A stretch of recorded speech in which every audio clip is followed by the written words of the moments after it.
Hello everyone, good morning to all of you. Welcome to my YouTube channel Akhilesh में। आज आप लोग के लिए न्यू टॉपिक लेकर आया है मैट्रिक्स। ठीक है, जो आप लोगों को बहुत दिनों से इंतजार था, खास करके 12th वाले स्टूडेंट कमेंट कर रहे थे कि सर हम लोग के लिए भी वीडियो बनाइए।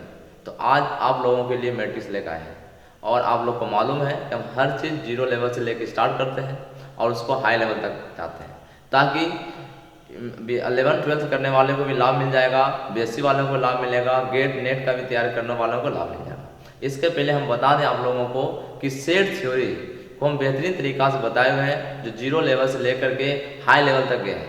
कहने का मतलब 11 वाले भी उसमें लाभ ले पा रहे हैं, ग्रेजुएशन वाले भी लाभ ले पा रहे हैं, गेट और नेट का तैयारी करने वाले भी लाभ ले पा रहे हैं, उस लेवल तक लेके गए हैं। तो आप अपने अपने सिलेबस के अकॉर्डिंग आप उससे बेनिफिट ले सकते हैं।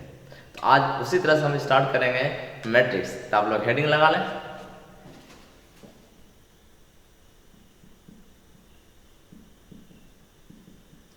आप लोग कहीं कहीं देखे लिखा देखते हैं आप लोग मैट्रिसेस।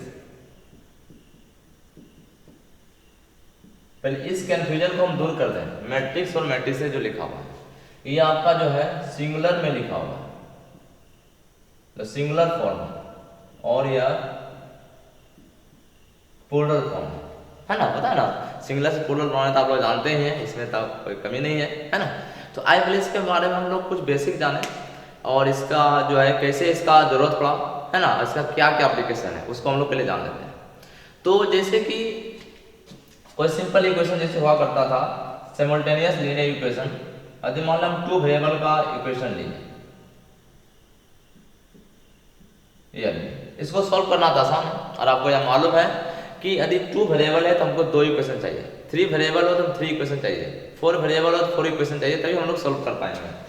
यदि हम 3 वेरिएबल में लें, x plus y plus z equal 2x minus y plus 3z equal 4, 3x minus y plus 2z equal 4, इस तरह जो भी आए है ना। तो यह 3 वेरिएबल हो गया। 4 वेरिएबल में भी हो सकता है x y z, 5 भी हो सकता है, 6 भी हो सकता है। तो जितना नंबर ऑफ वेरिएबल बढ़ते जाएगा उतना इक्वेशन बढ़ते जाएगा, क्योंकि सिमल्टेनियस लीनियर इक्वेशन सॉल्व करने के लिए 10 वेरिएबल है तो 10 इक्वेशन चाहिए, 5 वेरिएबल हो तो 5 इक्वेशन चाहिए, तो आपको सॉल्व करने में काफ़ी परेशानी होगी। तब इसके लिए एक टेक्निक खोजा गया मैट्रिक्स मेथड, जिसके तहत हम लोग जो है कितनों ज़्यादा वेरिएबल हो उसको हम लोग आसानी से फाइंड कर पाएंगे। इसके लिए एक प्रोग्रामिंग तैयार किया गया। उस प्रोग्रामिंग के तहत यदि n वेरिएबल है, n का मतलब 2, 4, 10, 20, 50 कुछ भी हम डालेंगे, उसका प्रोग्रामिंग तैयार किया गया। उसमें सिर्फ हम क्या करते हैं, x y z जो वेरिएबल है या x y z t जो वेरिएबल होगा, ठीक है, या x1 x2 xc dot dot xn तक का वेरिएबल का जो कोफिशिएंट होगा उसको इसमें एंट्री करेंगे। हमको जो भी वेरिएबल होगा सारे का मान निकल जाएगा। हमको जो है वेरिएबल्स का कोफिशिएंट एंट्री करेंगे उस प्रोग्राम में, और क्या होगा वहां से हमको उसका वेरिएबल का रिजल्ट निकल जाएगा। x y z या t जो भी है, या x1 x2 x3 है, उसका मान आपको फाइंड हो जाता है। लेकिन इसका इस्तेमाल तो पहले मैथमेटिक्स के क्षेत्र में हो, लेकिन अब इसका इस्तेमाल काफ़ी बड़े पैमाने पर होने लगा है। आपका स्टैटिक्स के क्षेत्र में हो गया, कंप्यूटर साइंस के क्षेत्र में हो गया, कॉमर्स के क्षेत्र में हो गया, इकोनॉमिक्स के क्षेत्र में हो गया, साइंस के बहुत सारे एरिया में इसका यूज होने लगा है। ठीक है, तो अभी हम लोग इसको पहले पढ़ेंगे ध्यानपूर्वक, और धीरे धीरे आपको समझ में आने लगेगा कि इसका एप्लीकेशन क्या है। क्योंकि देखिए बहुत कुछ ऐसा चीज़ होता है जिसमें आप पढ़ते हैं उसमें आपको समझ में नहीं आता है। जैसे आप बचपन में पढ़ते थे जोड़ना, घटाना, एडिशन, सब्ट्रैक्शन, मल्टीप्लिकेशन, लेकिन उसमें आपको समझ में नहीं आ पा रहा था हम क्या कर रहे हैं। लेकिन बाद में आपको चल के पता चला कि आप जैसे मान लें कि 100 रुपया है, मार्केट गए, 10 रुपया खर्च किए, कितना बचा, 90 रुपया, 10 रुपया घटाए। आपके पास 200 रुपया था, किसी ने 100 रुपया दिया तो जुट के भी आ गया, 300 रुपया हो गया। आप मान लें 40 रुपया डेली खर्च कर रहे थे, 30 दिन तक खर्च किए, कितना किए, तो 40 गुना 30, 1200 गुना किए। तो लेकिन जिसमें सीख रहे थे तो उसमें आपको पता नहीं चला कि कहाँ इसका इस्तेमाल होगा, लेकिन अभी पता चल रहा है। उसी प्रकार अभी मैट्रिक्स हम लोग पढ़ेंगे तो आपको पता नहीं चलेगा इसका एप्लीकेशन क्या है, कहाँ इस्तेमाल होगा, लेकिन आप जैसे जैसे आगे की ओर बढ़ेंगे आपको उसका एप्लीकेशन समझ में आने लगेगा। बात क्लियर है? तो आप लोग तैयार हो जाए। तो मैट्रिक्स और मैट्रिसेस, मैट्रिक्स जो है सिंगुलर वर्ड है और मैट्रिसेस प्लूरल है। हम ऐसे लिख दिए ताकि आप कंफ्यूज ना करें। चलिए तो पहले मैट्रिक्स का हम लोग बेसिक बात समझते हैं कि मैट्रिक्स का डिफिनेशन क्या है। ठीक है, तो आप लोग जो है हेडिंग लगा लो।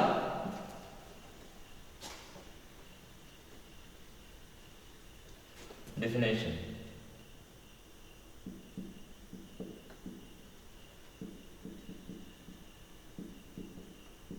Matrix is a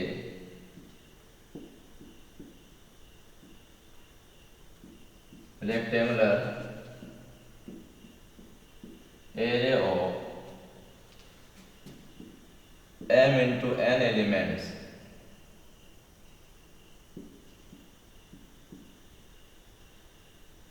arranged in m rows and n columns. It is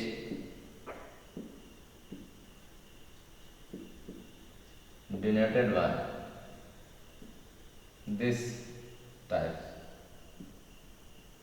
or this type और this type. यहाँ लिखा रहता है इसका ऑर्डर.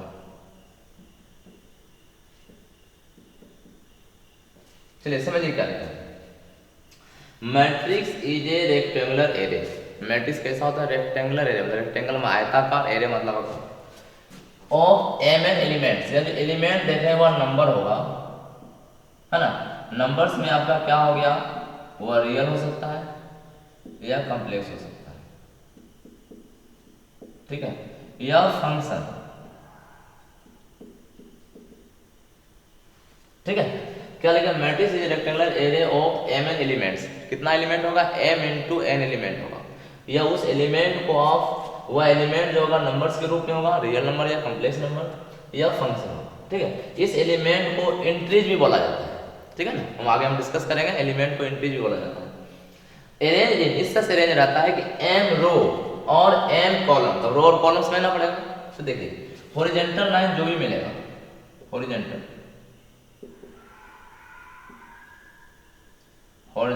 लाइन को आप बोलेंगे रो,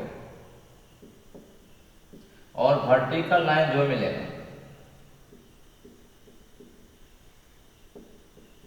इसको बोलेंगे कॉलम. बिल्कुल हम छोटी छोटी बातों से लेकर चल रहे हैं, है ना. कॉलम लिखें, उसके बाद एक से ज्यादा रहेगा तो कॉलम्स कर दिया जाएगा. क्लियर है? चलिए, तो आप लोगों से यही हम रिक्वेस्ट करते हैं कि आप शुरू से लेके लास्ट तक देखें किसी वीडियो को, तो जरूर है कुछ ना कुछ सीखने के लिए बात आपको मिलना ही मिलना है. क्लियर है? हमको मालूम है कि जो 11th 12th पास कर गए होंगे तो पढ़ ही लिए होंगे, जो 12th में गए होंगे वो भी पढ़ ही रहे होंगे, जो जाने वाले हैं पढ़ेंगे ही पढ़ेंगे. लेकिन उसके बावजूद भी आप एक बार देखें, जरूर कुछ ना कुछ आपको बात सीखने के लिए मिलेगा. क्योंकि हम छोटे से छोटे बात तक हम चलेंगे, क्योंकि हमको हाई लेवल तक कभी वही व्यक्ति जा सकता है जो हर छोटी छोटी बातों को समझ पा रहा है. बात क्लियर है? आप लोग विश्वास रखते हैं कि आप लोग जरूर शुरू से लेकर लास्ट तक देखेंगे, ठीक है. चलिए, तो हॉरिजॉन्टल लाइन जो मिलेगा उसको रो बोला जाएगा, उसको आर से डिनोट किया जाएगा, और वर्टिकल लाइन जो भी होगा उसको कॉलम बोला जाएगा. क्लियर? चलिए क्या लिखे? Matrix is a rectangular array, rectangle आकार का होगा, और कितना एलिमेंट होगा? m इंटू n एलिमेंट होगा, और अरेंज इन, इस तरह से अरेंज रहेगा. m जो है वह रो को बताएगा, और n किसको बता रहा है? कॉलम को बता दिया. और हम रो और कॉलम क्लियर भी कर दिए कि हॉरिजॉन्टल जितना लाइन मिलेगा उसको रो बोला जाएगा, और वर्टिकल जो भी लाइन मिलेगा उसको कॉलम बोला जाएगा. चलिए, और उसको इस तरह बॉक्स से डिनोट किया जाता है, या इस तरह से या इस तरह से. इसके अंदर में एलिमेंट लिखना होता है. जैसे मान लो एलिमेंट यहाँ लिख दिए a b c d f, तो ये एलिमेंट यहाँ पे इसे लिख सकते हैं a b c d e f. यहाँ लिख सकते हैं a b c d e f. Clear? अब बात रही यहाँ से, हम लोग अभी देखें m बता रहा है number of row, number of rows, और n किसको बता रहा है? यह बता रहा है नंबर ऑफ कॉलम्स. और यह पूरा मिलके क्या बोला जाएगा? इसको order of matrix, order of matrix. इसको पढ़ना कैसे है? Read as m by. ध्यान रखो, क्योंकि जो भी रेक्टेंगुलर फील्ड होता है, रेक्टेंगुलर एरे होता है, उसको मेजर कैसे करते हैं हम लोग? जैसे मान लो आपके पास रूम है, बोलते हैं ना कि मेरा जो ये रूम है 15 बाय 10 स्क्वायर फीट का है, मेरा जो फील्ड है 25/20 मीटर स्क्वायर का है ना, तो बाय इस्तेमाल किया जाता है। बहुत लोग इसको क्रॉस पढ़ते हैं, इनटू पढ़ते हैं, जबकि वह पढ़ना गलत है। आपको पढ़ना m/n, read as m/n। Clear है? तो यहाँ हम लोगों ने क्या सीखा कि m नंबर ऑफ रो को बता रहा है, और रो किसको बोला जाएगा, जो हॉरिजॉन्टल लाइन होगा। n किसको बता रहा है, नंबर ऑफ कॉलम को बता रहा है। कॉलम किसको बोला जाएगा, जितना वर्टिकल लाइन मिलेगा। हॉरिजॉन्टल लाइन को रो और वर्टिकल लाइन को कॉलम। और m/n दोनों मिलकर क्या बता दिया, ऑर्डर ऑफ मैट्रिसेस। वो मैट्रिक्स का ऑर्डर बता रहा है। बात क्लियर है? इतनी बात समझ पाए होंगे? तो डिफिनेशन आप लोग को क्लियर समझ में आ गया होगा कि मैट्रिक्स का रेक्टेंगुलर एरे होता है, मतलब रेक्टेंगल के तरह उसको सजाया जाता है। उसका जो एलिमेंट होगा वो रियल हो सकता है, कॉम्प्लेक्स हो सकता है, मतलब नंबर हो सकता है, या फंक्शन भी हो सकता है। तो आगे क्लास में जाएंगे तो फंक्शन के रूप में इस्तेमाल होगा, ठीक है। और उसमें m n एलिमेंट हो गया, n जिस तरह आता है, m रो को बता रहा, n कॉलम को बता रहा, या m × n एलिमेंट जो था m रो को बताया और n कॉलम को बताया। क्लियर? चलिए, जैसे हम यहाँ लिखे हुए हैं, और ये बाहर में जो देख रहे लिखा हुआ m तो रो को बता दिया, n कॉलम को बता दिया, और किसको बता रहा है, m/n। यह दोनों मिलकर क्या हो रहा है, ऑर्डर ऑफ मैट्रिक्स कहलाएगा। उसको पढ़ना है m/n, ठीक है। जैसे कि हम इसको ऐसा एग्जांपल भी ले सकते हैं, जैसे आप देख रहे हैं, इसमें यदि हम पूछेंगे कितना रो है, तो आप बताएंगे या पहला रो हो गया, या दूसरा रो हो गया, या पहला कॉलम है, या दूसरा कॉलम है, इसको तीसरा कॉलम है। तो इसका ऑर्डर क्या आ गया, 2 रो उसके बाद 3 कॉलम। पहले रो लेंगे 2 रोज और कॉलम हो गया 3। इसका ऑर्डर कितना हो गया, ऑर्डर हम बोलेंगे ऑर्डर ऑफ मैट्रिक्स हो गया 2/। बात क्लियर है? तो हम लोग यहाँ इसका ऑर्डर लिखते हैं। खैर, जब आप एक्सपर्ट हो जाएंगे, बिना ऑर्डर लिखे भी कोई दिक्कत नहीं है, आप बिना ऑर्डर के भी चल सकते हैं, लेकिन अभी आपको सीखना है तो साथ में उसका ऑर्डर लिखेंगे। लेकिन जब आप एक्सपर्ट हो जाएंगे तो ऑर्डर आपको लिखने की आवश्यकता नहीं पड़ेगी। फंक्शन के रूप में भी हम इसको लिख सकते हैं। मान लीजिए यहाँ ले लिए f1x, f2x, g1x, g2x, यह भी एक मैट्रिक्स हो गया। यदि हम पूछें इसका ऑर्डर क्या है, तो यह फर्स्ट रो सेकेंड रो, यह हो गया R1 और यह हो गया R2। 2 हॉरिजॉन्टल रो मिला, 2 रोज हो गए, और 2 वर्टिकल लाइन मिलेगा, C1 और एक C2, जिसका कॉलम 2। इसका ऑर्डर पूछेंगे क्या बताएंगे आप, 2/। उम्मीद करते हैं कि यह बेसिक बात आप लोग का क्लियर हो गया होगा कि मैट्रिक्स क्या है, कैसे उसको लिखा जाता है, उसका सिंबल क्या है, रो क्या है, कॉलम क्या है, ऑर्डर क्या है, ठीक है। इसको नोट करें, फिर आगे बहुत सारा एग्जांपल लेके हम आपको इस बात को समझाते हैं। क्लियर है? Okay, note. आइए कुछ एग्जांपल लेते हैं। इसको जब भी मैट्रिक्स को लिखा जाएगा कैपिटल लेटर से, ठीक है ना, और ब्रैकेट में तो एलिमेंट को लिखा जाएगा, और इस मैट्रिक्स का नाम हम हमेशा कैपिटल लेटर में लिखेंगे, ABCD XY जो भी लिखना है, स्मॉल में लिखना है। तो 1 2 3 4 5 6। यदि हम आपसे पूछें इसका ऑर्डर क्या है, तो आप क्या बताएंगे, यह हो गया पहला रो या दूसरा रो, R1 R2। यह हो गया पहला कॉलम या दूसरा कॉलम या तीसरा कॉलम, तो इसका ऑर्डर हो गया 2/। क्लियर? उसके बाद यदि हम आपसे पूछें दूसरा मैट्रिक्स 1 2 3 4 5 6 7, ठीक है, कितना ऑर्डर होगा इसका, या R1 या R2, 2 लिख दें, या R1 है, समझने के लिए भी हम लिख दे रहे हैं, या R1 लाइन या R2 लाइन, या C1 या C2 C3 C4। तो हो गया पहले रो, उसके बाद कॉलम 2/। जब आप समझने लगेंगे तो आपको यहाँ बिना लिखे भी आप समझ जाएंगे क्या ऑर्डर है ना। और हम लोग जब एक्सपर्ट हो जाएंगे तो हम लिखते भी नहीं है, लेकिन अभी हम लोग सीख रहे हैं, जिसके वजह से ऑर्डर लिखा जा रहा है। Clear?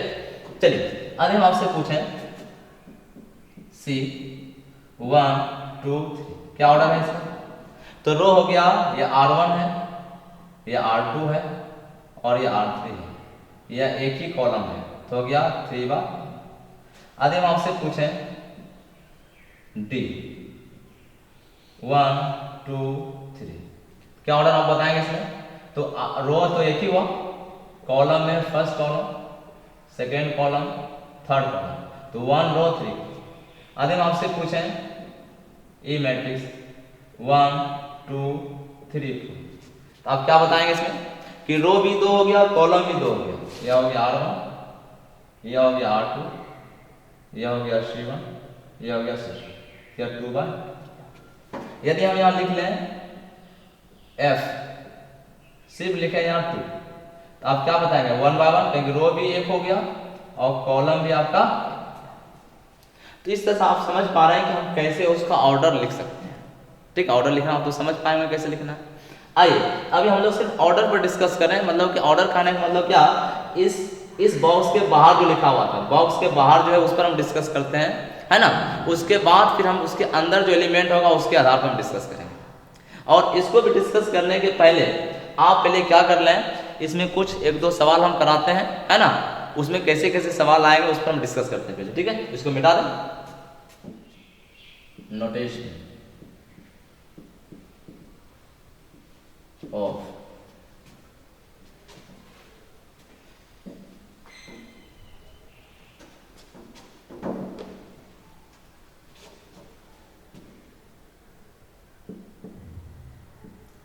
General representation of matrix. अब जनरल रिप्रेजेंट मैट्रिक्स को कैसे किया जाएगा, ठीक है।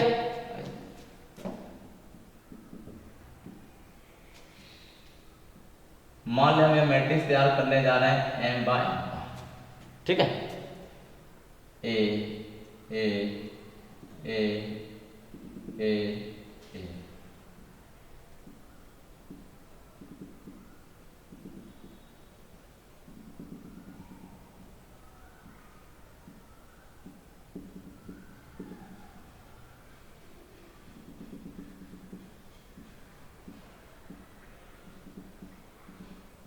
आप लोगों को समझ में नहीं आया हम क्या लिखें, है ना। अब इसमें सफिक्स में लिखेंगे, या पहला एलिमेंट क्या है, पहला रो पहला कॉलम, या 1 1 लिखा जाएगा सफिक्स में, या सफिक्स में लिखा जाएगा, ठीक है। यह एलिमेंट पहला रो दूसरा कॉलम, पहला रो तीसरा कॉलम, पहला रो चौथा कॉलम, या जेथ रो लेते हैं, डॉट डॉट ले लिए, या जेथ कॉलम कर लेते हैं। कितना कर लिया, फर्स्ट रो जेथ कॉलम, या फर्स्ट रो nth कॉलम, ठीक है, क्योंकि n कॉलम पे जा रहे हैं। यह नंबर ऑफ रो है और यह है नंबर ऑफ कॉलम, ठीक है। चलिए ये हो गया दूसरा रो फर्स्ट कॉलम, उसी प्रकार दूसरा रो दूसरा कॉलम, दूसरा रो तीसरा कॉलम, दूसरा रो जेथ कॉलम, और यह हो गया दूसरा row n column. Dot dot चला, ith row first column, ith row second column, ith row third column, ith row jth column, ith row nth column. फिर यह चलेगा m row first column, m row second column, m row third column, m row jth column, और यह हो जाएगा m रो n column, ठीक है। तो कैसे आप काउंट करेंगे, कितना रो है, पहला रो दूसरा रो ith रो m रो, कॉलम में पहला कॉलम दूसरा कॉलम तीसरा कॉलम जेथ कॉलम n कॉलम, क्लियर है। इसको हम लोग शॉर्ट में लिखेंगे aij M/N, where m का मान बता सकते हैं कहां से कहां है और n का मान कहां से कहां बता सकते हैं। m पहला सफिक्स देख रहे हैं आप, 1 2 i m, 1 2 i m, मतलब i जो है 1 से लेके m तक जा रहा है ना, सॉरी i कर लीजिए, ठीक है। ऑर्डर तो M/N है ही, i को हम लोग लिखना, ठीक है। उसी प्रकार से यहाँ क्या लिखना पड़ेगा, जे बता सकते हैं, जे यहाँ लिखा हुआ है, जे ना, तो 1 2 3 jn, 1 2 3 jn, तो जे की जगह 1 2 3 से लेके n तक जाना है, तो 1 से लेके कहां तक n। तो अब इस बड़े मैट्रिक्स को हम लोग शॉर्ट में लिखेंगे, क्या लिखेंगे, aij M/N। बात क्लियर है, उम्मीद करते हैं हम लोग अच्छे तरीका से समझ पा रहे होंगे, है ना। और where i का वैल्यू हो गया, i देख रहे हैं 1 से लेके m, और j देख रहे हैं 1 से लेके n। तो अब इस बड़े मैट्रिक्स को शॉर्ट में यह लिखा जाएगा। उसके साथ साथ ही समझे, यहां हम एलिमेंट लिखे aij और या M/N, यह तो ऑर्डर बता दिया, ऑर्डर ऑफ मैट्रिक्स, और यह क्या बता रहा है, ij, यह पोजीशन बता रहा है, पोजीशन ऑफ एलिमेंट, ठीक है। आई जेथ बता रहा है कि ith रो और जेथ कॉलम पर है। जैसे यह element ith row second column पर है, यह element second row second column पर है, यह एलिमेंट सेकंड रो जेथ कॉलम पर है। इसी प्रकार यह पोजीशन बता रहा है, आई जे क्या बता रहा है, ith row jth column, ith row jth column पर है पोजीशन, और यह ऑर्डर बता रहा है। बात क्लियर है? आगे चले, आप लोग इसको साथ साथ नोट करते भी चले। चलिए आगे एग्जांपल लेते हैं ताकि जो बात बताया गया वो और अच्छे से तरीका से आप समझ पाएंगे। ठीक है, बिना एग्जांपल का तो बेहतरीन तरीका से आप समझ नहीं सकते, तो एग्जांपल लेते हैं। जैसे मान लें हम एक मैट्रिक्स ले रहे हैं 2 3 -5 -2 5 6 3 1। अरे हम पूछे इसका ऑर्डर क्या है, आप क्या बताएंगे? तो first row, second row, third row, 3 row हो गया। कॉलम में फर्स्ट सेकेंड थर्ड, क्या बताएंगे? 3 बाय। चलिए जी, क्या क्या पूछा जाएगा? आपसे पहला बात पूछा जाएगा ऑर्डर ऑफ मैट्रिक्स। आप बता देंगे कि यार 3 बाय 3 का है, 3 क्रॉस 3 नहीं है और 3 into 3 भी नहीं, कितना बताएंगे? 3 बाय 3। आदि बोलेंगे नंबर ऑफ एलिमेंट्स। तो नंबर ऑफ एलिमेंट के लिए क्या करना पड़ेगा? इस रो और कॉलम को गुना कर देंगे, मल्टीप्लाई कर देंगे, तभी नंबर ऑफ एलिमेंट निकलेगा। क्योंकि 3 3 6 3 9, 3 गुना 3 कितना? 9। तो गुना करना होगा 3 into 3, यह कितना हो जाएगा? ठीक है। आगे आपसे पूछा जाएगा number of elements in each row. क्या लिखे? Number of elements in each row. प्रत्येक रो में कितना एलिमेंट है बता सकते हैं? प्रत्येक रो, पहला रो, दूसरा रो, तीसरा रो, सभी रो में बराबर एलिमेंट है। कितना एलिमेंट है? या पहला रो है, कितना एलिमेंट है? 1 एलिमेंट, 2 एलिमेंट, 3 एलिमेंट। ठीक है, जो क्या बता दिया, जो प्रत्येक रो में 3 एलिमेंट, 1 2 3, जो नंबर ऑफ कॉलम को बता दिया। क्योंकि नंबर ऑफ कॉलम कितना है? 3, 1 2 और 3। तो नंबर ऑफ एलिमेंट इन रो, रो में कितना एलिमेंट वो किसको बता रहा है? नंबर ऑफ कॉलम को बता दिया। यह 3 क्या बता रहा है? Number of column. क्लियर है? क्लियर है? आगे आपसे पूछा जाएगा नंबर ऑफ एलिमेंट्स। बिल्कुल, क्योंकि अभी आप लोगों का ऑब्जेक्टिव जो सवाल आ रहा है, खास करके 12th के एग्जाम में 50% ऑब्जेक्टिव ही रहना है, तो हर बात को क्लियर करना पड़ेगा, इसलिए ध्यान से आपको बोले थे समझने के लिए। ठीक है, तो number of elements in each columns. प्रत्येक कॉलम में कितना एलिमेंट? यह कॉलम है, पहला कॉलम में कितना एलिमेंट? 1 2 3, मतलब नंबर ऑफ रो। दूसरा कॉलम में भी 1 2 3 एलिमेंट, नंबर ऑफ रो। तीसरा कॉलम में भी 1 2 3 एलिमेंट, मतलब नंबर ऑफ रो। तो यह बता दिया 3 एलिमेंट है, जो किसको बता रहा है? नंबर ऑफ रो। तो यहां से क्या पता चला? यदि आपसे पूछा जाएगा कि number of element in each row, अब बता देंगे number of column. Number of element in each column, तो अब बता देंगे क्या? नंबर ऑफ रो जितना होगा उतना ही एलिमेंट होगा ईच कॉलम में, और नंबर ऑफ कॉलम जितना होगा उतना ही एलिमेंट होगा ईच रो में। बात क्लियर है? यदि हम आपसे पूछे यहाँ पर 8 2 3 क्या होगा? मतलब पोजीशन पूछा गया किसी element, second row third column, second row third column दिया आया, सेकेंड रो थर्ड कॉलम 6। यदि हम आपसे पूछे 8 2 2, second row second column, second row second column, क्या आ गया? 5।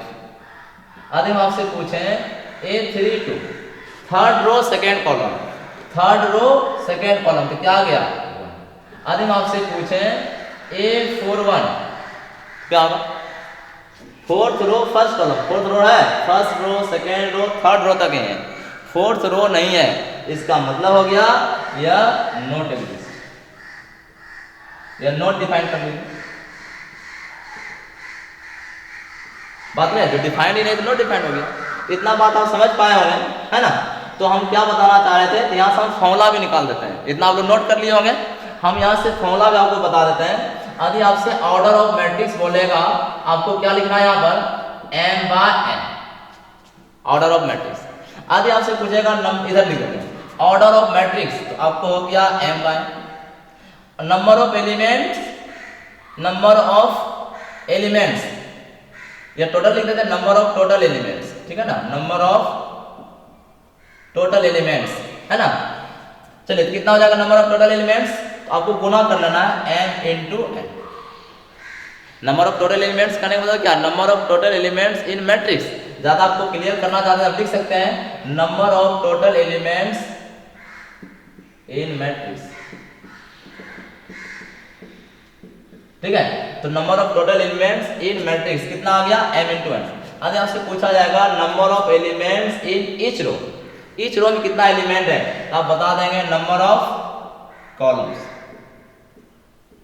ठीक है, यदि आपसे पूछा जाएगा number of elements in each column, तो आप क्या बता देंगे, नंबर ऑफ रोज। तो ये आपका फॉर्मूला बन गया, ये आपका हमने फॉर्मूला बना दिया। इसको क्या करना है आपको, याद रखना है, याद रखना। क्या याद रखना पड़ेगा, order of matrix m by n, number of total elements in matrix m into n, number of elements in each row, तो नंबर ऑफ कॉलम हो जाएगा, number of elements in each column वो क्या होगा, नंबर ऑफ रो हो जाएगा। तो रो वाले में कॉलम हो जाएगा और कॉलम वाले में। बात क्लियर है, इतना बात आप लोग समझ पाए होंगे। अच्छा एक बात और बताइए, यदि हम आपसे पूछें कि किसी मैट्रिक्स के पास if a matrix have 6 elements, then it have possible order of matrices।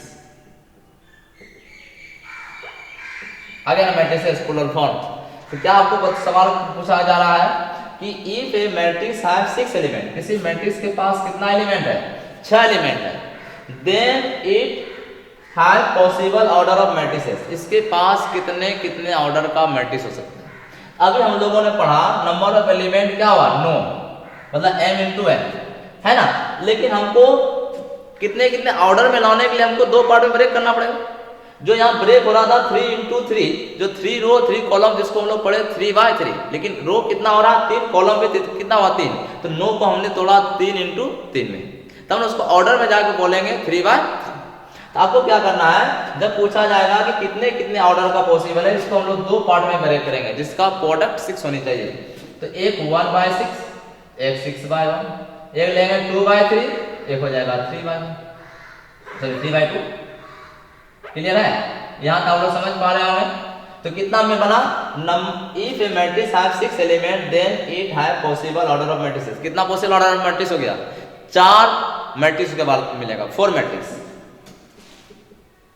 4 objective सवाल में आता है 4 मैट्रिक्स, है ना। आदि पूछेगा क्या क्या ऑर्डर है, तो आप बता सकते हैं 1 by 6, 6 by 1, 2 by 3, 3 by, और तो पॉसिबल हो नहीं सकता है।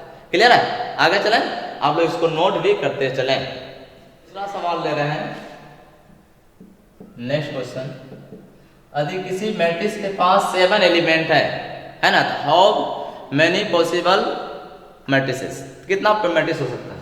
तो 7 एलिमेंट यदि है तो 1 by 7 बनेगा और 7 by 1, कितना मैट्रिक्स बना, 2। ठीक है, यदि किसी मैट्रिक्स के पास 12 एलिमेंट है, यदि प्राइम नंबर होगा, total number of element prime होगा, तो उसके पास 2 ही पॉसिबल मैट्रिक्स होगा, है ना। तो एक हो गया 1 by के साथ 7, या जो भी प्राइम नंबर होगा 13 है तो 1 by 13 और 13 by 1। ठीक है, अब 12 एलिमेंट क्या क्या होगा, 1 by 12, 12 by 1, 2 by 3, sorry 2 by 6, 6 by 2, 3 by 4, 4 by 3। Clear है, और मिलेगा क्या, 1 by 12, 12 by 1, 2 by 6, 6 by 2, 3 by 4, 4 by 3। कितना मैट्रिक्स मिला, 6 मैट्रिसेस। ठीक है, आइए हम आपसे पूछें किसी मैट्रिक्स के पास 21 एलिमेंट है, कितने कितने ऑर्डर का पॉसिबल मैट्रिक्स हो सकता है, तो आप बताएंगे 1 by 21, 21 by 1, 3 by 7 और 7 by 3। कितना मिला आपको, 4 मैट्रिसेस। तो how many possible order of matrices if a matrix have 21 elements, कितना आ गया, 4 मैट्रिक्स बनेगा। ठीक है, या एक से ज्यादा बनेगा मैट्रिसेस हम लिख सकते हैं यहाँ पे, या मैट्रिक्स भी लिख सकते हैं, वो इन जनरल आप लिख सकते हैं। ठीक है, चलिए यहाँ हम लोग डिस्कस कर लिए। अब हम लोग क्या करते हैं, आगे की ओर बढ़ते हैं कि मैट्रिक्स का फॉर्मेशन कैसे करें। कंस्ट्रक्ट ए मैट्रिक्स, एक क्वेश्चन लेते हैं। Construct A matrix, matrix A equal Aij 2/3 where Aij equal 2i plus, क्या लिखे, कंस्ट्रक्ट एक मैट्रिक्स आपको बनाना है। कितना ऑर्डर का है, 2/3, कभी 3/2, कभी 2/2, कुछ भी दे सकता है। where Aij बता दिया, Aij जनरल एलिमेंट को बता रहा है। और एक बात यह भी समझिए, आपको इंट्रीज कहलाता है ना। हम लोग जब जनरल मैट्रिक्स लिए थे Aij, इसके एलिमेंट को हम लोग क्या बोलते हैं, यह एलिमेंट को हम लोग बोलते हैं इंट्रीज। ठीक है, यह एलिमेंट्स बोल सकते हैं, है ना। ए का एलिमेंट्स इसको बोला जाएगा A11, A12, A23, सब क्या है, एलिमेंट बोले, एलिमेंट्स या इंट्रीज बोले। ठीक है, चलिए आइए, हम लोग को जरूरत पड़ेगा यहाँ पर ए में 2 रो ए 3 कॉलम, 2 रो 3 कॉलम।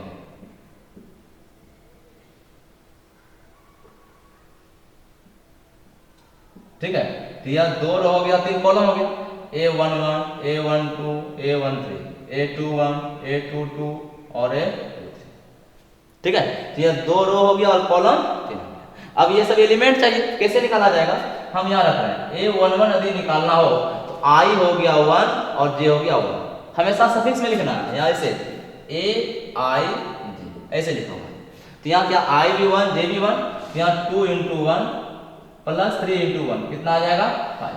क्या यहाँ पर आप लोग दिख पा रहा है, नहीं दिख रहा है तो हम नीचे लिख देते हैं 5। उसी प्रकार से आप सारा एलिमेंट निकाल सकते हैं। हम डायरेक्ट निकाल सकते हैं A12, यहाँ 1 रखेंगे, यहाँ 2 रखेंगे, 6 और 2 8 हो जाएगा। फिर यहाँ 1 रखेंगे 2 और यहाँ 3, 3 3 9 2 11 हो जाएगा। फिर रखेंगे 2 1 4 और 3 7 हो जाएगा। फिर 2 2 रखेंगे 4 और 6 10 हो जाएगा। फिर 2 3 रखेंगे 4 और 9 13 हो जाएगा। कितना ऑर्डर मिला, 2/3। इस तरह से आप मैट्रिक्स का फॉर्मेशन कर सकते हैं, एलिमेंट दिया रहेगा तो, है ना।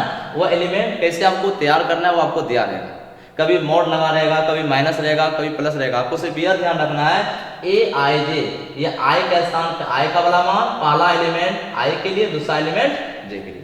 जैसे यहाँ पहला है 2 और दूसरा है I, सॉरी 1, 2 और 1, ये I या J, ये IJ। बात क्लियर है, यहाँ तक आप लोग समझ पा रहे होंगे। अब हम इस पर डिस्कस करेंगे टाइप ऑफ मैट्रिक्स, है ना। चलिए तो आप लोग इसको नोट कर लें, अब टाइप ऑफ मैट्रिक्स हम डिस्कस करेंगे। पहले हम टाइप ऑफ मैट्रिक्स बताएंगे या ऑर्डर के आधार पर, फिर एलिमेंट के आधार पर, है ना। पहले ऑर्डर का भी इंपॉर्टेंस काफी ज्यादा हो रहा है, तो ऑर्डर के आधार पर डिस्कस करेंगे टाइप ऑफ मैट्रिक्स, फिर उसके अंदर जाएंगे तो एलिमेंट के आधार पर डिस्कस करेंगे। आप लोग वेरी फास्ट इसको नोट करें, ठीक है।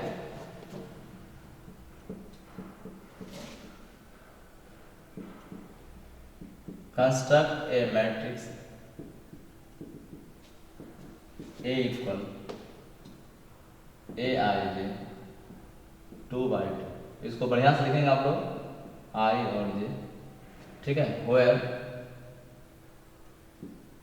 Aij I minus 3i minus 2, ठीक है।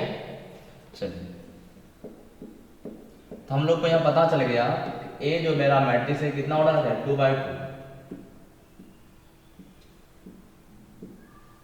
लिख ली, दिया हो गया A11, A12, A21 और यह। अब यह सब एलिमेंट चाहिए, हम इसी में एलिमेंट निकालेंगे। Aij आपको दिया हुआ है 3i माइनस 2। यदि हम A11 चाहिए तो क्या हो जाएगा, I भी 1 J भी 1, तो यहाँ रख देंगे आप 3/1 2 × 1, 3 में 2 घटेगा, ये तो एलिमेंट देखा। फिर A12 आप निकालेंगे 3 × 1 और J का मान 2 हो गया, 2 × 2 3 - 4 -1 का मॉड 1 हो गया, फिर जब A21 निकालेंगे I का मान 2 और J का मान 1, तो 6 माइनस 2 या 4 हो जाएगा। जब A22 आप निकालेंगे तो I का भी मान 2 और J का भी मान 2, तो 6 माइनस 4 2 हो जाएगा। तो यह आपका मैट्रिक्स तैयार हो गया 2/2। क्लियर है? तो आज हम लोगों ने सिर्फ इतना सीखा कि मैट्रिक्स कैसा होता है, कैसे उसको रिप्रेजेंट किया जाता है, उसका सिंबल क्या है, मैट्रिक्स का फॉर्मेशन कैसे होता है, कितने कितने ऑर्डर का मैट्रिक्स हो सकता है, ऑर्डर कैसे हम पहचानेंगे। तो आज की क्लास में इतना ही। फिर हम अगले क्लास में हम डिस्कस करेंगे टाइप ऑफ मैट्रिक्स के बारे में। तो उम्मीद करते हैं कि कुछ ना कुछ जरूर आपको सीखने के लिए बात मिली होगी। तो आप लोग मेरे साथ इसी तरह से शुरू से लेकर लास्ट तक बने रहें। फिर अगले क्लास में मिलते हैं टाइप ऑफ मैट्रिक्स के साथ। तब तक के लिए